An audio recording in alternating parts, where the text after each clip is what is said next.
Hello guys, Matt King Corduroy here bringing another vintage computer review. This is a 1999 Compaq Deskpro EP. Used to have one of these back in the late 90s and all the way up until 2008 when I trashed all my old computers and replaced them with Pentium 4s, stupidly enough. This computer is pretty cool, and I didn't know this back in the day, but it allows you to use this as either a desktop computer, as you see here, under the monitor style, or a tower, because the drop bay is wide enough to actually turn these and use them vertically here, or I should say the feet can actually be stuck on the side, which is now down. There's little divots for those to fit in, which is pretty neat because it's dual use. And that also explains why this little chunk of plastic is missing, because originally it came with two different ones with the logo either going this way or this way, and it'll say Compaq Deskpro or Compaq Deskpro like that. But obviously mine is missing. Most of them you'll find are missing, unfortunately, because that piece just snaps on there. It's held on by these two little tabs, and a lot of times people will try and pick it up and just snap it right off of there and just throw it away, and you'll never see it again, which is unfortunate because they're actually pretty good computers. And this is also an ATX case, so if you wanted to stick modern guts in this thing, you actually could. And it's a full-size desktop case, which means you can use full-size cards in it in desktop mode here, which is great. Taking a look around the back here, you can see that that is our power supply, and it actually sits right behind a little metal piece that covers the back end. There's where you can put an extra fan there, but it's blocked at the moment. And this computer actually has USB on it, which is USB 1.0, and does work with Windows 98 SE if you have the correct drivers, or FE, and Windows 2000 and newer, obviously.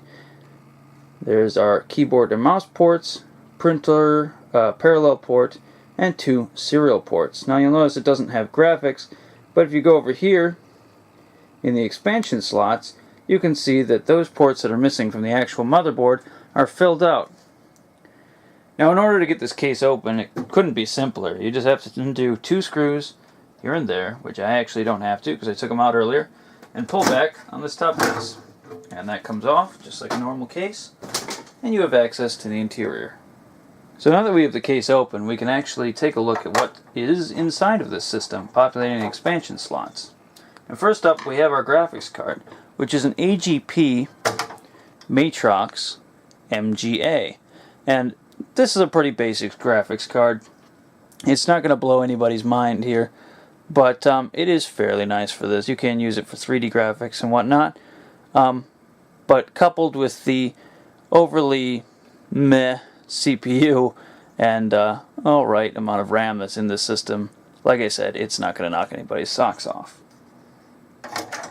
It is the G100A model, by the way, if you're looking for the drivers, and you can basically find, well, you can basically find them anywhere on the internet. Just type in Matrox MGA G100 and it'll come right up, and those drivers will work as long as you have the right version for the right operating system you're using. Now next up we have the sound card, which is actually an ISA sound card, which is not quite what I expected to find in here. Undo these for the inside speaker, which is right there, by the way. This is an ESS and Sonic Premier Sound card from Compaq, and this is pretty basic as far as basic sound cards go.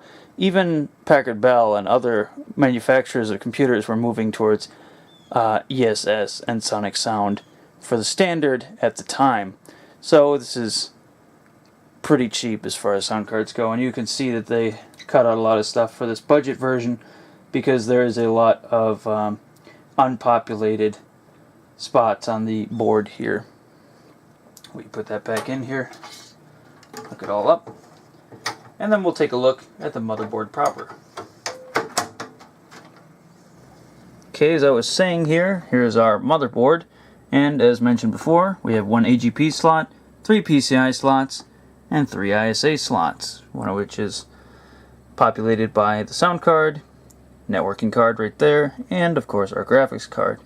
Now, having the ISA slots on a vintage computer like this is great for DOS gaming because you can slap the old sound cards and other devices in there and it will work perfectly. PCI is nice for networking, obviously, and things like Voodoo cards, but with an AGP card, there really isn't any need for that because you can slap in something much more powerful. Now back here we have our PC speakers, I was saying before, which is sort of loud. It's not amazing, but it's not too bad, and it sort of does its job for a desktop workspace. Below that we have our CPU and its massive cooler here, a giant chunk of aluminum, in one of the more bizarre designs I've ever seen. And it is a slot 1 style CPU here, so it has sort of a riser board that it sits on. And this is a Celeron 333 megabytes CPU, or megahertz, not megabytes, CPU.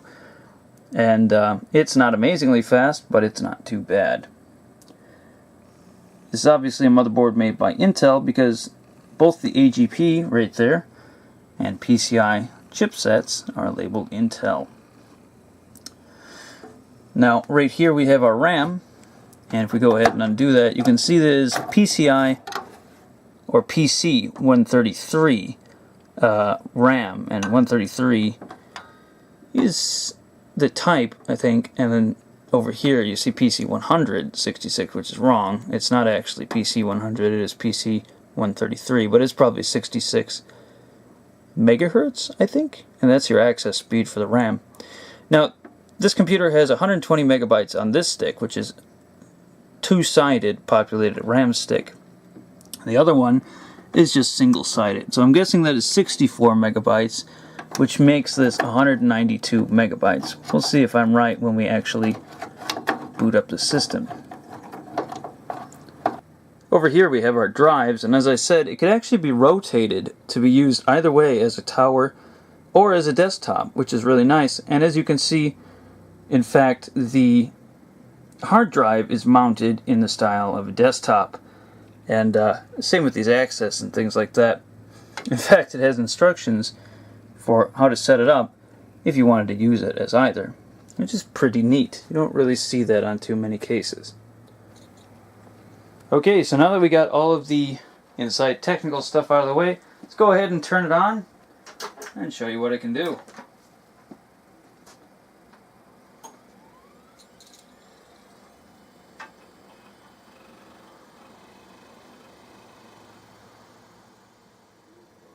Okay, so now that we're actually booted into Windows 98, this is Windows 98 SE, by the way, and we can confirm that by going up here. And also confirm what I was saying before about the RAM. It uses 192 megabytes of RAM, or that's what's installed. And we also have our Intel Celeron processor. If I had actually shown boot also, we could have shown the speed there, but you can believe me, it is a 333 megahertz processor. Now I installed this copy of Windows here, obviously since it's user and not available. And there is the second edition thing right there to show you what version it is.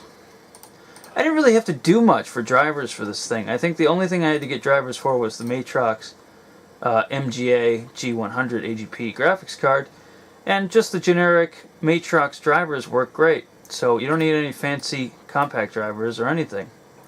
Now, the first game I want to show here is Doom, because it's simple, and it's a DOS game, and it shows compatibility with DOS games, so you can run your vintage games on this thing. And the fact that it has ISA slots makes it even better for that. Now, I would normally put in a Sound Blaster 16 in a computer like this, but I wanted to show you what the Crystal Audio ESS and Sonic Audio, sorry, I don't know why I said Crystal Audio, sounds like on this thing. So let's go ahead and get into it.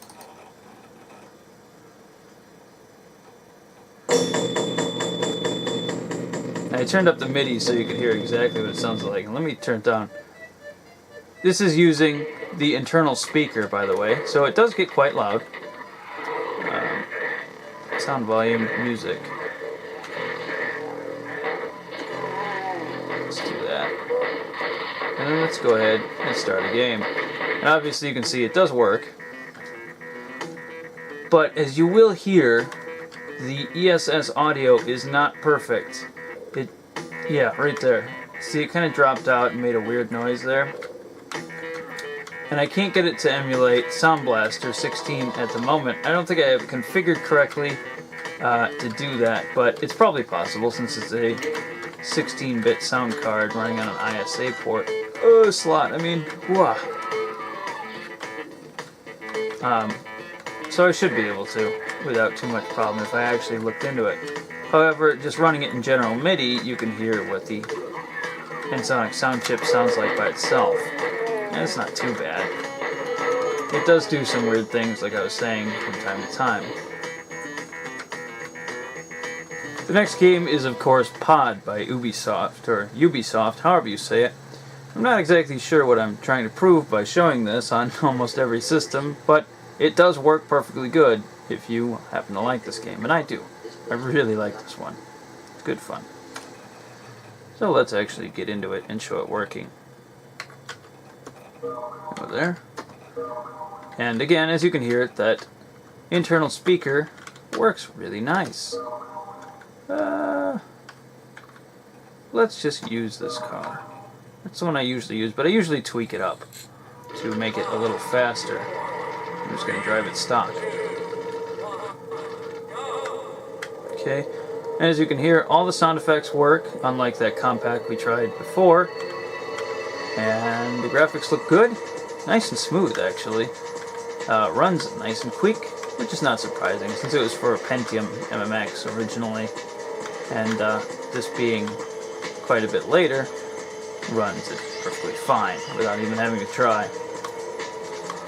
CD audio also works, which again really isn't too surprising because of that ISA 16-bit ESS sound card that we were talking about earlier. The car I chose here is quite slow on the acceleration, but I should be able to catch up. The trick is heading these guys off and stopping them from passing me, which you can see down here in the radar that I can do by getting in front of them.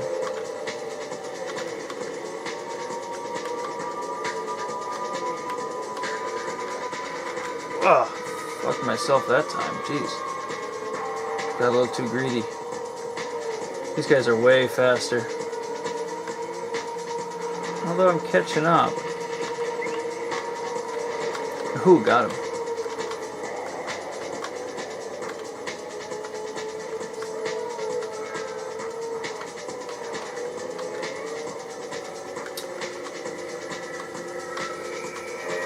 There we go.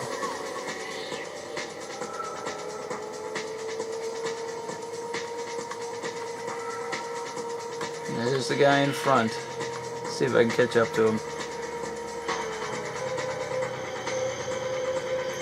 So slow on the inclines. Come on. If I can get back up to speed, I'll be fine.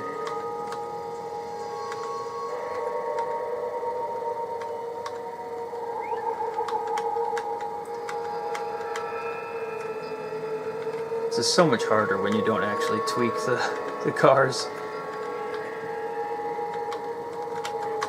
You have to actually try.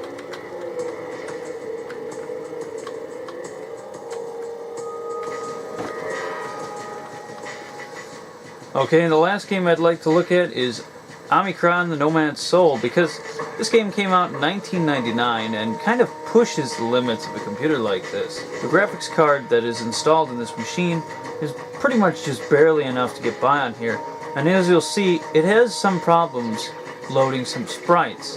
So let's go ahead and get into it, and I'll show you exactly what it looks like. It's a pretty cool game.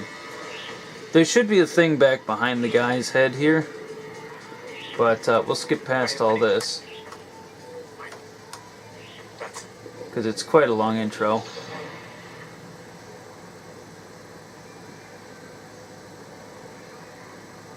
Come on. Takes a minute to load. Kind of a slow computer. Okay, there should be another sprite there that is not there. There should also be, like, if I recall correctly, mist or something in here. There should be another sprite there that is not there. when he punches him, there's no effect there, which should be there.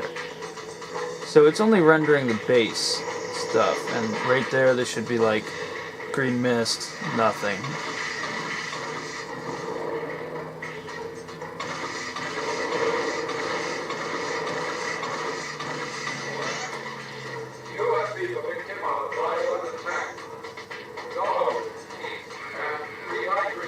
Alright guys, so that about wraps it up for the 1999 Compaq Deskpro EP.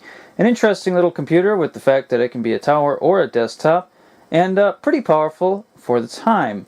Nothing that'll really knock your socks off, but definitely fast enough to play a lot of the games for the time and work as a general workstation also. I'm Mad King Corduroy, and hopefully you found this interesting and entertaining. Thank you for watching.